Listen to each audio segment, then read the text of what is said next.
విద్యాదేవి తన బ్యాగ్ అంతా కూడా చెక్ చేసుకుంటూ ఉంటుంది. ఫోటో అర్చన చూడలేదు అని చెప్పి మనసులో అనుకుంటుంది. టీచర్ బాగా చూసుకోండి, మా చిన్నత్తయ్య మీ బ్యాగ్ వెతకడం నేను చూశాను. డబ్బులు నగలు ఏమైనా విలువైన వస్తువులు ఉన్నాయా అని చెప్పి సీత అంటూ ఉంటుంది. అంతా చూసుకున్నానమ్మా సీత, అన్నీ కరెక్ట్గానే ఉన్నాయి, కానీ నా బ్యాగ్లో పెట్టిన 5 లక్షలు కనిపించట్లేదు అని చెప్పి విద్యాదేవి చెప్పడంతో ఇక అందరూ కూడా షాక్ అవుతారు. నాకు తెలీదు డబ్బుల సంగతి అని చెప్పి అర్చన అంటూ ఉంటే, మరి మా టీచర్ రూమ్లోకి మీరు తప్ప ఎవరూ వెళ్ళలేదు చిన్నత్తయ్య, నేను చూశాను. మీరు వెళ్ళటం, టీచర్ బ్యాగ్ వెతకడం చూశాను. మరి డబ్బులు ఎవరు తీసుకుంటారు అని చెప్పి సీత అంటూ ఉంటే అర్చన కంగారు పడుతూ ఉంటుంది. నా భార్యను దొంగం చేస్తారా అని చెప్పి గిరి అంటూ ఉంటే, మరి టీచర్ రూమ్లోకి ఎవరు వెళ్తే వాళ్ళే దొంగలు మామయ్య అని చెప్పి సీత అంటుంది. నిజం చెప్పండి చిన్నత్తయ్య, మా టీచర్ బ్యాగ్లో డబ్బులు మీరు చూసారా, లేకపోతే ఇదంతా మీతో ఎవరైనా నాటకం ఆడిస్తున్నారా? మిమ్మల్ని ఎవరు టీచర్ రూమ్లోకి వెళ్ళమని పంపించారు చెప్పండి అని చెప్పి సీత అంటూ ఉంటే ఇక అర్చన టెన్షన్ పడుతూ మహా వైపు చూస్తుంది. మహాలక్ష్మి అర్చనను చెప్పొద్దని చెప్పి సైగ చేస్తూ ఉంటుంది. ఈ అర్చన కంగారులో చెప్పేలా ఉంది, ఎలాగో ఒకలా కవర్ చేయాలి అని చెప్పి మహా మనసులో అనుకుని, అర్చన ఏంటిది టీచర్ రూమ్లోకి నువ్వెందుకు వెళ్ళావు అని చెప్పి మహాలక్ష్మి అంటూ ఉంటుంది. ఇక అర్చన టెన్షన్ పడుతూ ఉంటే, నువ్వేం మాట్లాడుకు, నేను కవర్ చేస్తాను అని చెప్పి మహాలక్ష్మి చిన్నగా అర్చనకు చెప్తుంది. అర్చన ఏమో డబ్బులు తీయలేదు అంటుంది, టీచర్ ఏమో డబ్బులు పోయాయి అంటున్నారు. అర్చన అలాంటిది కాదు, అయినా కూడా టీచర్ డబ్బులు పోయినాయి కాబట్టి చేసేది ఏమీ లేదు. ఆఫ్టర్ ఆల్ 5 లక్షలే కదా, నేను ఇస్తానని చెప్పి మహాలక్ష్మి సీత విద్యాదేవితో చెప్పి, జన 5 lakhs తీసుకురా అని చెప్పి చెప్తూ ఉంటే జన డబ్బులు తీసుకురావడానికి రూమ్లోకి వెళ్తాడు.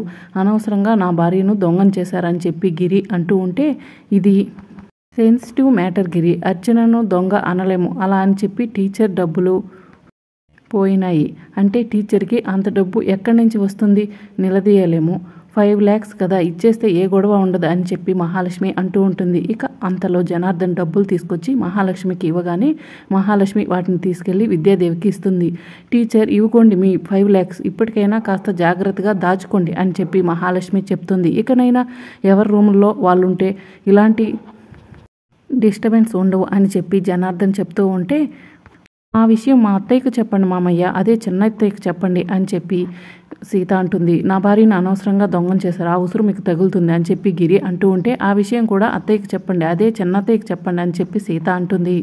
మీకే ఈ గొడవని ఇంతటితో వదిలేయండి, అందరూ వెళ్ళిపోండి అని చెప్పి జనార్దన్ అనగానే అందరూ కూడా ఎవరి రూమ్లోకి వాళ్ళు వెళ్ళిపోతారు. ఇక అర్చన మహాలక్ష్మి రూమ్లోకి వెళ్ళి, ఏంటి నువ్వు చేసింది, నేను ఆ డబ్బు దొంగతనం చేయలేదని తెలుసు కదా, ఎందుకు ఆ విద్యాదేవి సీతకు 5 లక్షలు ఇచ్చావు అని చెప్పి అడుగుతూ ఉంటే, ఏం చేయను, నిన్ను కాపాడి నన్ను నేను కాపాడడం కోసం ఇదంతా చేశాను అని చెప్పి మహాలక్ష్మి అంటూ ఉంటే, నన్నేం నువ్వు కాపాడలేదు, నిన్ను నువ్వు కాపాడుకోవడం కోసమే నన్ను దొంగం చేసావు మహా అని చెప్పి అర్చన అంటుంది. అవును అంతే అనుకో అని చెప్పి మహాలక్ష్మి అంటూ ఉంటే, నువ్వు మంచి అనిపించుకోవడం కోసం నన్ను చెడ్డదాన్ని చేసావా మహా అని చెప్పి అర్చన అడుగుతూ ఉంటుంది. నిన్ను కాబట్టే అంత ఈజీగా వదిలేశారు, అదే నేనై ఉంటే గనక ఆ సీత విద్యాదేవి గొడవ చేసేవాళ్ళు.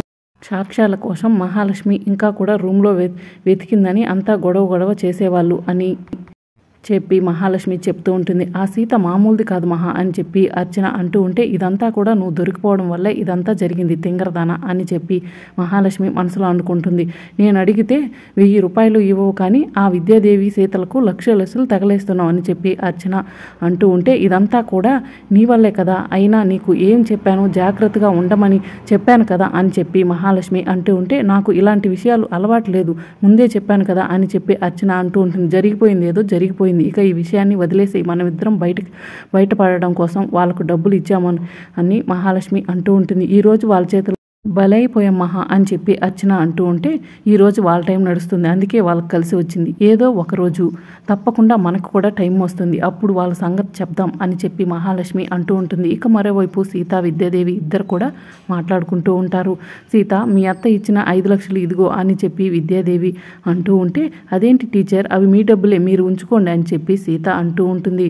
నాకేం ఖర్చులు ఉంటాయి సీత, అయినా ఇవి మీ డబ్బులు, నేను కష్టపడి సంపాదించింది కాదు అని చెప్పి విద్యాదేవి అంటూ ఉంటుంది. అయినా ఆ టైంకి నువ్వు సైగ చేయడం వల్లే నేను ఈ 5 లక్షలు పోయాయని అందరి ముందు చెప్పాను అని చెప్పి విద్యాదేవి చెప్తూ ఉంటుంది. పర్వాలేదు టీచర్, మీ ఖర్చులు ఉంచుకోండి అని చెప్పి సీత అంటూ ఉంటే, నాకంటూ ఏం ఖర్చులుంటాయి సీత అని చెప్పి విద్యాదేవి అంటూ ఉంటుంది. మా అత్తయ్య ఏదో రూమ్లో వెతకాలని అర్చనను పంపించింది, అందుకే అలాంటి చిన్న జలక్ ఇచ్చాను టీచర్ అని చెప్పి సీత అంటుంది. నువ్వు అలా జలక్ ఇచ్చేసరికి మీ ఇద్దరు అత్తయ్యలు తేలు కుట్టిన దొంగల్లా ఎలా అలర్ట్గా ఉన్నారో చూసావా, దొంగలైతే బయటపడలేదు అని చెప్పి విద్యాదేవి అంటూ ఉంటుంది.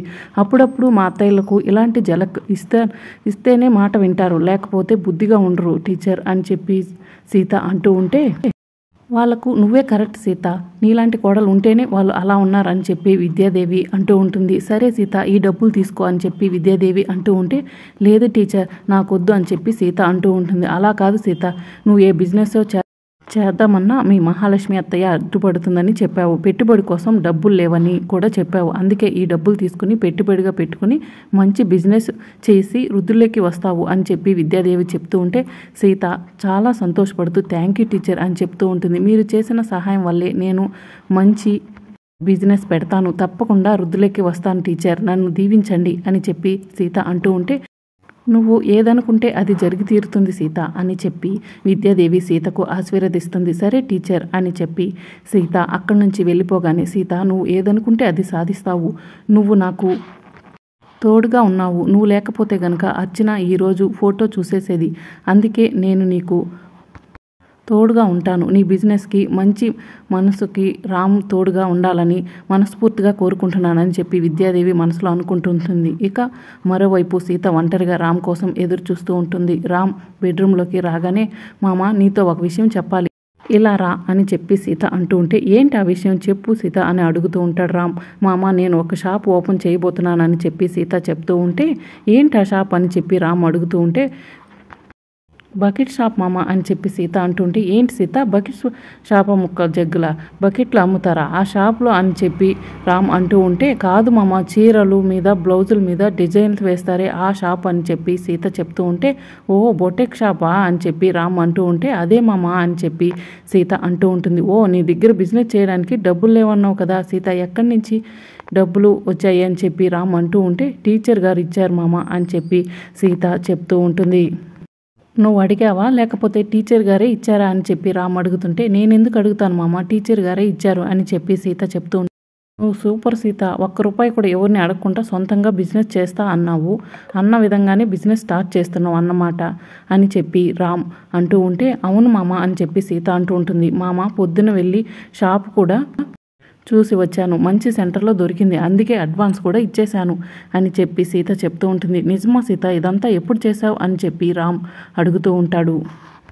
సాంబన్నతో షాప్ కోసం సెంటర్లో వెతికించాను మామ అని చెప్పి సీత చెప్తూ ఉంటే, నువ్వు సూపర్ సీత, ఏ విషయాన్నైనా ఇలా అనుకుంటే అలా చేసేస్తావు అని చెప్పి రామ్ అంటూ ఉంటే, థ్యాంక్ యూ మామ అని చెప్పి సీత అంటుంది. మామ నాకు ఒక సహాయం చేస్తావా అని చెప్పి సీత అంటూ ఉంటే, ఏంటి నీ షాప్ ఓపెనింగ్ చేసి పెట్టాలా అని చెప్పి రామ్ అంటూ ఉంటాడు.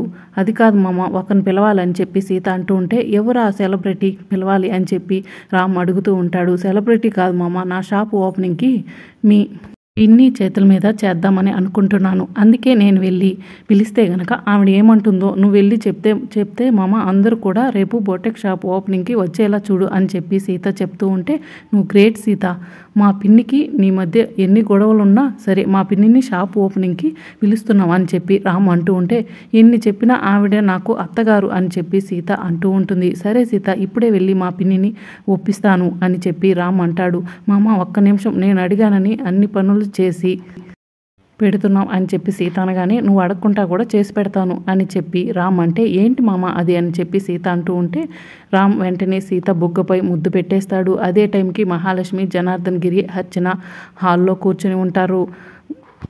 ఏంటి మహా, నువ్వు అర్చనను విద్యాదేవి రూమ్లోకి పంపించావా అని చెప్పి జనార్దన్ అడుగుతూ ఉంటే, అవును జన, ఆ విద్యాదేవి ఎవరో తెలుసుకోవడం కోసమే పంపించానని చెప్పి మహాలక్ష్మి చెప్తూ ఉంటే, ఆ విద్యాదేవి గురించి ఆలోచించినప్పుడల్లా మన తల బొప్పి కడుతుంది, ఈ విషయం ఇంతటితో వదిలేయండి అని చెప్పి జనార్దన్ అంటూ ఉంటే, నేను వదలను, ఆవిడెవరో తెలుసుకోవాల్సిందే అని చెప్పి మహాలక్ష్మి అంటూ ఉంటుంది. ఇక అప్పుడే రామ్ మహాలక్ష్మి దగ్గరకు వచ్చి పిన్ని మీతో కాస్త మాట్లాడాలని చెప్పి అంటూ ఉంటే ఏ విషయం గురించి సీత గురించేనా అని చెప్పి అర్చన అంటూ ఉంటే అవును పిన్ని అని చెప్పి రామ్ అంటాడు.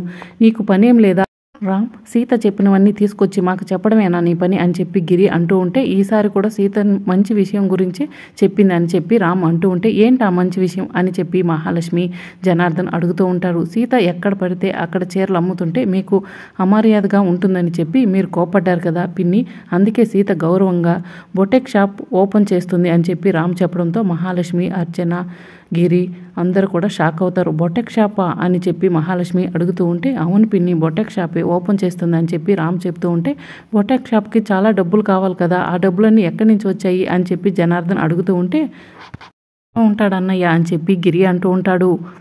నేనే పిన్నిని అడిగి సీతకు డబ్బులు ఇస్తా అంటే వద్దన్నది, కానీ సీతకు విద్యాదేవి ఇచ్చిందంట అని చెప్పి రామ్ చెప్తూ ఉంటాడు. ఏంటి ఆవిడ సీతకు డబ్బులు ఇచ్చిందా అని చెప్పి మహాలక్ష్మి అంటూ ఉంటే మన డబ్బులే అయితే తీసుకోదన్నా అని చెప్పి విద్యాదేవి టీచర్ తీసుకుంటుందంట అని చెప్పి గిరి అడుగుతూ ఉంటే అవి కూడా మన డబ్బులే లేండి అని చెప్పి అర్చన అంటూ ఉంటే మన డబ్బులా ఎలా అని పిన్ని అని చెప్పి రామ్ అడుగుతుంటే లేదులే రామ్, టీచర్ కూడా మన ఇంట్లో మనిషే కదా, అందుకే అర్చన అలా అన్నది అని చెప్పి మహాలక్ష్మి కవర్ చేస్తూ ఉంటుంది. రేపు సీత గౌరవంగా బొటెక్ షాపు ఓపెన్ చేస్తుందంట అని చెప్పి మహాలక్ష్మి అంటూ ఉంటే అవును పిన్ని రేపు సీత షాప్ ఓపెనింగ్కి మీరు కూడా రావాలి అని చెప్పి రామ్ చెప్తూ ఉంటే కావాలంటే నువ్వు వెళ్ళు, మేము రామ్ అని చెప్పి సీత గురించి పొగడాలా క్లాప్స్ కొట్టాలా అని చెప్పి గిరి అంటూ ఉంటే మీరు సీతను తప్పుగా అర్థం చేసుకుంటున్నారు బాబాయ్, సీతకు పిన్ని ఎన్ని గొడవలు ఉన్నా కూడా సీత పిన్నిని గురించి చాలా మంచిగా ఆలోచించింది. రేపు షాప్ ఓపెనింగ్కి చాలా మందిని పిలిచింది, వాళ్ళందరూ మధ్యలో పిన్ని షాప్ ఓపెనింగ్ చేయాలనుకుంటుంది అని చెప్పి రామ్ చెప్పడంతో ఇక మహాలక్ష్మి గిరి అర్చన జనార్దన్ అందరూ కూడా షాక్ అవుతారు. సీత ఇవన్నీ దూరం నుంచి చూస్తూ ఉంటుంది. ఇక రాబోయే ఎపిసోడ్లో ఏం జరుగుతుందో తెలుసుకోవాలంటే ఛానల్ని సబ్స్క్రైబ్ చేసుకోండి.